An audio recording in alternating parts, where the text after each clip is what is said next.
नमस्कार, commodity roundup में आपका स्वागत है। मैं हूं मनीषा गुप्ता और 2022 में हमने काफी उठापटक यहां पर देखी कमोडिटी प्राइसेस के लिहाज से भी और कमोडिटी डेरिवेटिव मार्केट्स के हिसाब से देखें तो काफी चेकर्ड हिस्ट्री यहां पर पिछले एक साल में रही है। एक्चुअली ये हाल काफी हद तक है। पिछले कई सालों में अगर आप देखें तो हमने काफी कमोडिटीज के सस्पेंशन बैन्स यहां पर आते हुए देखे हैं। साथ ही साथ यहां पर सर्वेलेंस, मार्जिन और जो नए पार्टिसिपेंट्स हैं उसको लाने की कोशिश भी की गई है। लेकिन क्या दोनों तरफ से यहां पर एक बैलेंस हम क्रिएट कर पाए हैं? क्या लर्निंग्स हैं और क्या अपॉर्चुनिटीज अब 2023 के लिए हैं? इन सब पर बात करने के लिए हमारे साथ बहुत बेहद खास मेहमान जुड़े हैं। एनसीडीएक्स के एमडी एंड सीईओ अरुण रास्ते। अरुण जी नमस्कार, आपको नए साल की बहुत बहुत शुभकामनाएं और हम आशा करते हैं कि 2023 आपके लिए यहाँ पर बहुत बेहतरीन हो, एक्सचेंज के लिहाज से, कमोडिटी डेरिवेटिव मार्केट के लिहाज से भी। लेकिन सबसे पहले तो यही जानना चाहेंगे, अगर हम इंस्ट्रूमेंट्स देखें जो हमारे पास फिलहाल यहाँ पर अवेलेबल हैं, चाहे वो फ्यूचर्स है, ऑप्शंस है, इंडिसेस है, कैसे देखते हैं आज जिस जगह पे हम खड़े हैं कमोडिटी मार्केट्स के हिसाब से, डेरिवेटिव्स के लिहाज से? धन्यवाद मनीषा जी। सबसे पहले तो आपको नए साल की बहुत बहुत बधाइयाँ। देखिए, पिछला साल हमारे लिए चैलेंजिंग रहा है, नो डाउट अबाउट इट। उसमें 2 या 3 चीजें अच्छी हुई हैं। चैलेंजेस के साथ साथ अपॉर्चुनिटीज भी खुलती है। तो 2 हमारे लिए बहुत अच्छी चीजें हुई हैं कि मार्केट पार्टिसिपेंट जितने हैं, जितने भी स्टेक होल्डर्स हैं, सबको ये समझ में आ गई कि इस मार्केट की निहायत जरूरत है हिंदुस्तान के लिए। तो जितने मार्केट पार्टिसिपेंट्स हैं, एफपीओज हैं, स्टेक होल्डर्स हैं, एकेडमिशियंस हैं, सबने पूरा वोकली हमें सपोर्ट किया है कि इस मार्केट को बढ़ाना है। दूसरा, as far as products are concern, products are working, but कुछ कमोडिटीज हैं, कुछ सस्पेंड हो गई थी, कुछ नई कमोडिटीज हैं जो चलने लगी है। अब हमारा मतलब पिछले साल में जो हमने देखा उसको देख के हमें ये लग रहा है कि कुछ कमोडिटीज जो हैं, जो for whatever reason market में इस वक्त नहीं है, उन पर ध्यान केंद्रित न करते हुए कुछ नई कमोडिटीज पे हम ध्यान केंद्रित करेंगे। उससे हमें 2 अपॉर्चुनिटीज मिल सकती है। एक तो नई कमोडिटीज, नए पार्टिसिपेंट्स आएंगे उसमें। दूसरा ये है कि नई ज्योग्राफीज में भी हम जा सकते हैं। तीसरा ये है कि हमारे जो स्टेक होल्डर्स हैं उनको भी अपॉर्चुनिटीज मिलती रहेंगी। तो we are not very stressed कि मतलब कुछ कमोडिटीज बैन हो गई है, ये तो चलता रहेगा, क्योंकि at the end of the day national interest is more important and government knows more than exchanges and the participants कि क्या अच्छा होना चाहिए, क्या नहीं होना चाहिए। तो हम उसको मतलब we take it in a stride, हम आगे चलते रहेंगे। दूसरी चीज जो बहुत अच्छी हमने देखी है वो ये हुआ है कि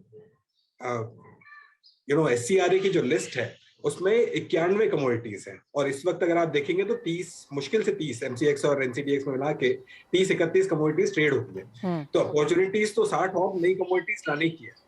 तो अगर ये बैन नहीं होता तो हम शायद इस तरफ देखते भी नहीं। अब हमने एक्सप्लोर किया है कि 60 अदर अपॉर्चुनिटीज हैं और इनको हम आने वाले वर्षों में कैसे मार्केट में ला सकेंगे। एब्सोल्युटली, जैसे आपने कहा 91 कमोडिटीज अप्रूव्ड हैं, 30 एज ऑफ नाउ ट्रेड कर रही हैं, तो क्लियरली अपसाइड यहां से बहुत ज्यादा है। जस्ट एक स्टेप बैक एंड एक और सवाल अरुण जी, और वो ये कि अगर हम सस्पेंशन की बात करें जो पिछले एक साल में 7-8 कमोडिटीज में रहा है, उसके बावजूद भी हमने देखा है काफी सारी कमोडिटीज में तेजी बरकरार रही। तो चाहे वो वेंजेंस बाइंग थी या जियोपॉलिटिकल टेंशंस थे कि डॉलर की मूवमेंट थी, काफी सारे रीजंस थे। तो एक बात यहां पर क्लियर होती जाती है कि जो हम एक तालमेल बिठाने की कोशिश करते हैं कि फ्यूचर्स एंड स्पॉट में इस तरह का क्लियर कट परफेक्ट ट्रेड है, वैसा यूजुअली होता नहीं है। क्या आप कहेंगे कि एक बहुत बड़ा precautionary, may be not so supportive major है जो हम हमेशा आता हुआ देखते हैं? देखिए, I wouldn't say it is not so supportive. Government की भी कुछ कंपल्शंस होती हैं। Inflation is a major concern government के लिए भी, आरबीआई के लिए भी। तो अगर इन्फ्लेशन को देखते हुए कुछ बैन्स आते हैं तो we have to accept it, it is reality. दूसरा ये है कि कैसे मतलब गवर्नमेंट का पार्टिसिपेशन इसमें पड़े। मैं आपको एक चाइना का एग्जांपल दूंगा। कॉफको, हमारी एफसीआई की इक्विवेलेंट जो चाइना की ऑर्गेनाइजेशन है, करीब 95 मिलियन टन ट्रेड करते हैं वो लोग। वो इंश्योरेंस में, मतलब प्राइस इंश्योरेंस में भी हैं, फ्यूचर्स मार्केट में भी हैं। तो हमारे लिए जरूरी होगा कि अगर भारत को फ्यूचर्स मार्केट को बढ़ाना हो, और जैसे अमेरिका और चाइना के बाद अगर हिंदुस्तान को नंबर 3 की इकोनॉमी बननी हो, तो फ्यूचर मार्केट भी नंबर 3 का बनना जरूरी है। और उसके लिए जरूरी है कि एफसीआई, नाफेड और जितने भी स्टेट मार्केटिंग फेडरेशंस हैं वो इस मार्केट में आए। वो जब इस मार्केट में आएंगे, मार्केट अपने आप डीपन हो जाएंगे, अपने आप कमोडिटीज आ जाएंगी और ट्रांसपेरेंसी भी आ जाएगी। तो चाइना का हमें यहाँ पर जो उदाहरण है उसे हिंदुस्तान में लाना बहुत जरूरी है। तो एफसीआई, नाफेड जैसे लोगों को इस मार्केट में आके ट्रेड करने से सभी को उसका फायदा हो सकता है। I am sure government agencies अगर एक्सचेंज के प्लेटफॉर्म को यहाँ पर यूज करना शुरू करें तो उससे बेहतर कोई बात होगी ही नहीं। और अरुण जी, आप कहेंगे कि जो हम एग्री इकोनॉमी यहाँ पर इंडियन मार्केट्स में देखते हैं, डेरिवेटिव मार्केट्स या उस प्लेटफॉर्म को यहाँ पर सरकार को एक यूज कर लेना चाहिए। पहले भी हम ये बात करते रहे हैं कि सरकार इसको प्रोक्योरमेंट के तरीके से यूज कर सकती है और इसको एक इंटीग्रेशन की जरूरत है। कितना दूर आप देखते हैं एज ऑफ नाउ हम जहाँ खड़े हैं? देखिए, it's a matter of time. मतलब आज हम G20 की जब प्रेसिडेंसी कर रहे हैं और इकोनॉमी को भी लीड कर रहे हैं, तो हमें ये जरूरी है कि जो हम लोगों को कुछ बता रहे हैं तो लोगों से भी कुछ सीखेंगे। डेफिनेटली, जैसे मैंने कहा, हमारे सामने तो एग्जांपल है चाइना का। तो जब हम चाइना से मतलब बात करते हैं और उसको देखना चाहते हैं, तो होपफुली आई डोंट सी कि मतलब अगले 2-3 सालों में ये ना हो सके। शुरुआत की जरूरत है, पर आज नहीं तो कल ये जरूर शुरू हो जाएगा। जी, दूसरी चीज यहाँ पर आपने जैसे कहा कि नई कमोडिटीज की अपॉर्चुनिटीज यहाँ पर अच्छी खासी हैं। हमने एनसीडीएक्स की तरफ से कॉफी आता हुआ देखा। स्टील एज अ कॉन्ट्रैक्ट यहाँ पर काफी बेहतरीन कर रहा है। काफी सारे लोग अब उसके बारे में बात करने लगे हैं। पार्टिसिपेशन बेहतर है। कैसे देखते हैं आप टू बिगिन विद इन दोनों ही नए कॉन्ट्रैक्ट्स को? और अगर आप हमें कोई हिंट दे सकें कि और किन कमोडिटीज में यहाँ काम हो रहा है? देखिए, स्टील जैसे कि आपने कहा, हमने पिछले साल लॉन्च किया था। अब उसका पार्टिसिपेशन अच्छा चल रहा है मार्केट में। स्टील एक बड़ी कमोडिटी है जी। और वो हमारे लिए एक ये था कि नॉन एग्री स्पेस में भी बढ़ने का एक मौका था हमारे लिए, तो हमने मतलब उसको लिया है। एक नई कमोडिटी हम जो लॉन्च कर रहे हैं, आज ही हम एक्चुअली उसको सबमिट किया हमने सभी को प्रपोजल, वो है ईसब गोल्ड। आयुर्वेद में और फार्मा में उसका काफी उपयोग होता है। किसी जमाने में वो ICX पे हुआ करती थी, हम उसे लॉन्च कर रहे हैं। तीसरा, मतलब फ्यूचर को देखते हुए हम कार्बन क्रेडिट्स के ऊपर काम कर रहे हैं। Carbon futures will be a major market, आज नहीं तो कल। तो अगले साल तक कार्बन फ्यूचर्स पे काम करने का हमारा इरादा है और we hope that will be a big contract for us. Alright, of course coffee पर यहाँ पर ध्यान देना होगा। और जैसे अरुण जी हमें कह रहे हैं कि ईसब गोल्ड को यहाँ पर नई कमोडिटी के तौर पर हम बहुत जल्द एनसीडीएक्स पे आता हुआ देखेंगे। कार्बन क्रेडिट्स पे काम हो रहा है और ये काफी पॉजिटिव रहेगा क्योंकि पूरा वर्ल्ड ऑलमोस्ट इस तरफ जा रहा है। तो एक बहुत बेहतरीन शुरुआत वो हम यहाँ पर आता हुआ देखेंगे। एक फाइनल सवाल अरुण जी फिर आपसे, 2023 अब आपको यहाँ पर क्या लगता है? जैसे आपने कहा, जी हाँ, कुछ चैलेंजेस पिछले साल से रहे हैं लेकिन लर्निंग्स हैं, आपने उसको इन स्ट्राइड लिया है। 2023 की शुरुआत अब किन प्लान्स, किन अपॉर्चुनिटीज और क्या क्या देखते हुए करते हैं? अंतर्राष्ट्रीय बाजारों से क्या क्यूज, भारतीय बाजारों में क्या एक्सपेक्टेशंस? देखिए, 2023 में 2 चीजें रहेंगी।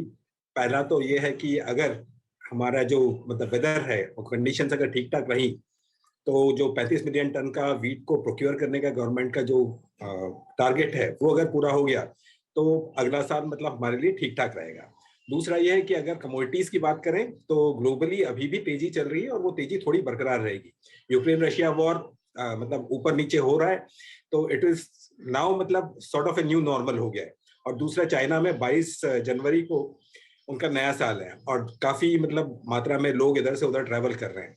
अगर कोरोना फिर से नहीं आता है चाइना से बाहर, तो ये साल सेकंड हाफ से अच्छा हमारे लिए होना शुरू हो जाएगा। राइट, एक फाइनल सवाल यहाँ पर स्क्वीज इन कर रही हूँ Arun ji, and as uh you know exchange platform के हेड के हिसाब से आप कहेंगे आपको चुनौतियां थोड़ी ज्यादा हैं एग्रीकल्चर के लिहाज से? ना सिर्फ आपको ग्लोबल मार्केट्स लेकिन इन्फ्लेशन और सरकार की नीतियां कुछ ज्यादा यहाँ पर वॉच करने की जरूरत पड़ जाती है? देखिए, आदमी जब मतलब स्विमिंग करने के लिए जाता है तो ये मान के नहीं चल सकता कि वो स्विमिंग पूल में स्विम कर रहा है। वो नदी में भी स्विम कर सकता है, मगरमच्छ भी आ सकते हैं, टाइड्स भी आ सकती है। आपको स्विम करके दूसरे किनारे पर पहुंचना है। और हमारे एक्सचेंज में सब में मतलब जितना भी हमारे साथ में और हमारे जितने मार्केट पार्टिसिपेंट्स हैं, जितने हमारे मेंबर्स हैं, मैं उनको धन्यवाद देना चाहूंगा कि वो इस स्वयं में हमारे साथ में है। तो हम जरूर अगले मतलब दूसरे किनारे पे पहुंचेंगे, ये I am very sure about it. Alright, Arun राजी, थैंक यू सो मच हमारे साथ यहाँ पर आज CNBC आवाज पर समय बिताने के लिए, ऑफ कोर्स, और बहुत सारी डिटेल्स, अपॉर्चुनिटीज हमारे साथ यहाँ पर डिस्कस करने के लिए और एक बहुत बेहतरीन एग्जांपल भी देने के लिए। क्लियरली काफी सारी चुनौतियां यहाँ पर सामने हैं, लेकिन अगर किनारे पे पहुंचना है तो सारे के सारे यहाँ पर रिसोर्सेज का यूज भी करना पड़ेगा। That of course is the final word coming in from the NCDX MD and CEO। बहुत शुक्रिया आपका हमारे साथ समय निकालने के लिए। Thank you. इसी के साथ एक ब्रेक के लिए भी रुकेंगे। जब लौटेंगे तो जोड़ेंगे अपने एक्सपर्ट्स को अपने साथ। सोने और चांदी में यहाँ पर मल्टी मंथ हाइज बनते हुए नजर आए हैं, कैसे करें आप? गोल्ड स्पॉट में आपका स्वागत है और बात अब यहाँ पर सोने की करते हैं, जहां पर अंतर्राष्ट्रीय बाजारों में ये 6 महीने के कारोबार कर रहा है, लेकिन भारतीय बाजारों में 30 महीने के हाइज पर अब एमसीएक्स में सोना है और चांदी 18 महीने की ऊंचाई पर। हमारे साथ है आईएफएल सिक्योरिटीज के अनुज गुप्ता और मोतीलाल ओसवाल के किशोर नारने। आप दोनों का कार्यक्रम में स्वागत है। किशोर, जिस तरह की तेजी के साथ इस साल की शुरुआत सोने और चांदी में हुई है, कैसे देखते हैं आप कहेंगे ये फंड रीएलोकेशंस हैं? बिकॉज अगर हम अदरवाइज मार्केट्स की बात करें तो बहुत ज्यादा कोई चेंज नहीं है। Good morning Manisha. I think fund reallocations अभी फिलहाल के लिए इमीडिएटली तो नहीं होता है। आज एक्चुअली पहली ट्रेडिंग डे है ये साल का, और most of the times fund managers come back mid January end January तक एक्चुअली रिएलोकेशंस होता है, न्यू लॉन्चर्स होता है। बट मैं आई थिंक यहाँ पे दो चीज़ है। वन इज़ दैट कि फेड का जो स्टैंस है उसका जो चेंज में उम्मीद है, और because of the dot plot saying that कि 5.1 में रेट स्पीक आउट हो जाएगा, वो कहीं ना कहीं वो डिस्काउंट हो रहा है और गोल्ड स्टेबलाइज होने का कोशिश कर रहा है। सो जो 1810 1820 डॉलर के आसपास जो एक बेस बना दिया है यहाँ से। बट अगर वो नहीं होता है कि अगर जो कल वेडनेसडे जो फेड का जो पिछले मीटिंग का जो मिनट्स एक्सपेक्टेड है वो थोड़ा बहुत क्लैरिटी फर्दर देगा, अगर वो इंडिकेशन देता है कि फेड रेट्स कहीं ना कहीं 5 या 5.1 के आसपास पीक आउट होगा, तो मार्केट एक नया चाल पकड़ सकता है। एंड डोमेस्टिक मार्केट्स में आप जानते ही हैं कि रुपये के डेप्रिसिएशन का जो फ़ायदा है वो डोमेस्टिक मार्केट्स में मिल रहा है। एब्सोल्युटली 1840 के स्तर यहाँ पर अंतर्राष्ट्रीय बाजारों में, और भारतीय बाजारों में हम 500 रुपए दूर हैं ऑल टाइम हाई से। तो किशोर, यहाँ से क्या स्ट्रैटेजी है फिर? तो तेजी का ही है। आई थिंक 55,500 के आसपास मैं इंट्राडे में बाइंग का सलाह दूंगा। 55,350 का स्टॉप लॉस मेंटेन कर सकते हैं। 55,800 का टारगेट हो सकता है। अगेन सिमिलरली सिल्वर भी तेजी है। सिल्वर में भी 70,400 के आसपास सिल्वर का बाइंग हो सकता है। मार्च कॉन्ट्रैक्ट का बात कर रहा हूँ सिल्वर में, और 71,200 के आसपास का आपका टारगेट्स हो सकता है, और 69,900 के आसपास स्टॉप लॉस मेंटेन करना चाहिए। ऑलराइट किशोर, ये तो ट्रेडर्स के लिए व्यूज हैं। जो इन्वेस्टर्स होते हैं उनको हमेशा लगता है कि थोड़ा डिप आए, थोड़ी सी नीचे गिरावट देखने को मिले तो फिर से यहाँ पर खरीद लें। उन इन्वेस्टर्स के लिए क्या राय है, क्या लेवल्स उनको वॉच करने चाहिए?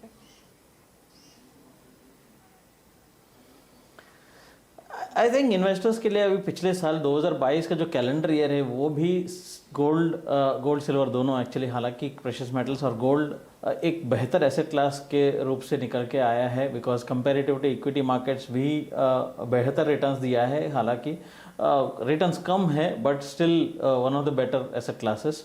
2023 मेरे हिसाब से कुछ ज़्यादा डिफरेंट नहीं है, और मेरे हिसाब से एंड ऑफ फर्स्ट क्वार्टर और बिगनिंग ऑफ सेकेंड क्वार्टर के आसपास आपको नया तेजी शुरू हो जाएगा। तो लॉन्ग टर्म इन्वेस्टर्स के लिए कोई प्रॉब्लम नहीं है यहाँ पे। हालांकि इंडियन मार्केट्स में डिप्स के लिए हमेशा वेट करते रहते हैं, बट वो खास डिप्स नहीं आता है। 5%, 6%, 10% डिप्स आता है तो खरीदारी करना चाहिए, बट हमेशा डिप्स आते नहीं है। तो आई थिंक टाइमिंग ना करें, और आप थोड़े थोड़े करके इसमें SIP तरीके के कई तरीके आ गया। आज डिजिटल गोल्ड आ गया, ETFs आ गया, बॉन्ड्स आ गया, बहुत सारे तरीके हैं लॉन्ग टर्म इन्वेस्ट करने के लिए। So timing is not very important, आप लॉन्ग टर्म अगर रखना चाहते हैं तो। वेल एब्सोल्युटली अच्छी खासी बढ़त यहाँ पर देखने को मिल रही है। एज हम बात कर रहे हैं उसके साथ साथ यहाँ पर सोना चांदी चढ़ता हुआ नजर आ रहा है।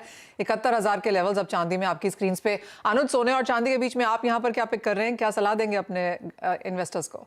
Manisha ji, good morning. देखिए, मुझे तो अभी लग रहा है कि फिलहाल शॉर्ट टर्म में गोल्ड में अच्छा आउट परफॉर्मेंस देखने को मिल सकता है, क्योंकि जिस तरीके से फेडरल बैंक का स्टेटमेंट है कि वो लोअर पेस से इंटरेस्ट रेट बढ़ाएंगे, तो एक सपोर्टिव है। और गोल्ड अगर देखें तो जहां हम पहले $1,800 का एक सपोर्ट मान रहे थे, अब उसके ऊपर कंटिन्यू सस्टेन कर रहा है। इवन $1,843 के लेवल आ गया है, तो कहीं ना कहीं जो रेजिस्टेंस लेवल थे टेक्निकल चार्ट्स पे उसको ब्रेक करता हुआ दिख रहा है। M6 की अगर बात करें तो पहले 55,000 को हम वॉच कर रहे थे। लास्ट ईयर 54,900 के आसपास की क्लोजिंग थी, और पिछले 2 दिनों में करीबन 600 रुपए गोल्ड चढ़ा है। तो मुझे लगता है कि अभी जो ट्रेंड है वो पॉजिटिव में ही है। हमें लगता है कि जल्दी ही आपको $1,855 $1,860 के लेवल रहेंगे, और ऊपर में करीबन 56,000। तो गोल्ड मेरा प्रेफर पिक रहेगा कि अभी फिलहाल शॉर्ट टर्म के लिए। हालांकि लॉन्ग टर्म पर्सपेक्टिव से डेफिनेटली चांदी आउट परफॉर्म करेगी, मगर फिलहाल क्योंकि मोमेंटम अभी जो चल रहा है वो गोल्ड में है, तो मुझे लगता है कि गोल्ड के अंदर ही अभी बाय साइड पॉजिटिव रहेंगे। तो शॉर्ट टर्म के लिए भी गोल्ड में खरीदारी का ट्रेड बना सकते हैं। ऑलराइट, ग्लोबल ब्रोकरेजेस की अगर बात करें तो यहाँ पर बढ़त की उम्मीद यहाँ पर उन्होंने मेटल्स में जताई है, फिर चाहे वो स्टील है, कॉपर है, एल्यूमिनियम है। किशोर, कैसे देखते हैं आप इन मेटल्स को? इस साल की शुरुआत हो चुकी है, ऑफकोर्स जैसे आपने कहा यूएस फेड मीटिंग मिनट्स का इंतजार है, लेकिन ओवरऑल फर्स्ट क्वार्टर के लिए अब क्या सिनेरियो है? आई थिंक यहाँ पे अगेन चाइना एक बहुत बड़ा वाइल्ड कार्ड है फिलहाल के लिए। ग्रोथ जो आपको जो कल का जो पीएमआई नंबर्स आया है वो भी थोड़ा कमज़ोर आया है। वो हालांकि एक्सपेक्टेड ही है बिकॉज कोविड रिलेटेड लॉकडाउन्स है, जो बहुत बड़ा केओस है वहाँ पे, उसको लेकर शॉर्ट टर्म में तो ट्रबल है ही है। But I think long term अगर देखें तो दो चीज़ें हैं। One is that low inventories चल रहा है, और दूसरी बात है कि जो 2022 में जो गिरावट देखे हैं सारे मेटल्स में, आई थिंक कहीं ना कहीं 30-35% कॉपर से लेकर 70% के आसपास का जो निकल का जो गिरावट देखे थे, वहाँ से एक स्टेबलाइज होके markets I think most of the worst is discounted. यहाँ से अगर इवन ग्लोबल रिसेशन का जो बात चल रहा है उसको आई थिंक काउंटर बैलेंस कर रहे हैं जो लोअर इन्वेंट्रीज है। तो अगर मैं ये दोनों देखूँ तो आई थिंक शॉर्ट टर्म के लिए कॉपर और जिंक दोनों अच्छा लग रहा है। सो कॉपर आई थिंक आपको 800-830 रुपए तक आपको आई थिंक नेक्स्ट 3-4 महीने में दिखना चाहिए। Second is I think lead, minor metals में लेड एक ऐसा मेटल है कि रिसेंटली एक ग्लोबल कमोडिटी इंडेक्स में भी इसको इंक्लूड किया गया है, तो उसके बाद 10-15% रैली हुआ है, तो ये एक नया फ्लोस इसमें आ रहा है। I think base metals have attracted a huge amount of inflow, specially last 2 weeks में, दिसंबर का जो लास्ट 2 वीक्स में, दैट इज शोइंग कि actually global investors actually metals के पीछे स्ट्रांगली बिलीव कर रहे हैं। तो मेरे हिसाब से आई थिंक 2023 सेकेंड क्वार्टर से मोस्ट ऑफ द मेटल्स में रैली होना चाहिए, खास करके लेड और कॉपर। ओके, बात अब यहाँ पर एनर्जी की कर लेते हैं, और अगर इस साल की बात करें जो कि सिर्फ 2 दिन पुराना है, तो यहाँ पर हमने गैस में सबसे ज्यादा अंडर परफॉर्मेंस ऑलरेडी आते हुए देखी है। पिछले साल के लास्ट क्वार्टर में भी अच्छी खासी मुनाफा वसूली या गिरावट देखने को मिली थी, और 7.5% की गिरावट आपकी स्क्रीन पे फिलहाल यहाँ पर, और $4 के level just about holding international markets में। Last but not the least gas पर ही बात करेंगे, और अनुज आपका व्यू पहले लेना चाहेंगे? वार्म वेदर की वजह से हमने एक सेलिंग प्रेशर आते हुए देखा है, और जनरली हम देखते हैं कि जनवरी से और फरवरी के टाइम पर ये पीक आउट होता हुआ दिखता है, और ऑलरेडी हम देख रहे हैं कि दिसंबर के मिड से ही इसमें गिरावट देखने को मिली है। तो मुझे लगता है कि अभी जो सेलिंग प्रेशर है वो आपका नेचुरल गैस में रहेगा, और एक्सपेक्ट करें कि एक बार 300 तक के लेवल यहाँ पर आ सकते हैं। हालांकि 300 के आसपास अगर प्राइस मिलेंगे तो एक अच्छा बाइंग जो है इंटरेस्ट वहां पर देखने को मिल सकता है, मगर फिलहाल जो ट्रेंड अभी चल रहा है मुझे लगता है कि अभी 20-30 रुपए की गिरावट और नेचुरल गैस में देखने को मिल सकती है। ऑलराइट, किशोर आपको भी लगता है 300 के स्तर यहाँ पर चार्ट्स पे बनेंगे? यस आई थिंक 300-305 का लेवल्स तो एकदम जाहिर सी है। और ग्लोबली मतलब ये जो weather related short term impact खत्म हो चुका है, एंड मुझे लगता है कि इसमें जो गिरावट है वो जारी रहेगा। ऑलराइट, मिडिल ऑफ सर्दियां और मेजर सर्दी अभी आनी बाकी है, लेकिन उसके बावजूद भी गैस में अच्छी खासी मुनाफा वसूली, इन्वेंट्रीज यूरोप और यूएस में अच्छी खासी हैं, लेकिन बिकवाली की राय हमारे दोनों ही गेस्ट की तरफ से आती हुई 300-305 के स्तर आपको गैस में देखना काफी पॉसिबल है। शुरुआत ही इस साल की बहुत ज्यादा वीकनेस के साथ हुई है, आपकी स्क्रीन पे आप देख सकते हैं 7.5% की गिरावट के साथ कारोबार।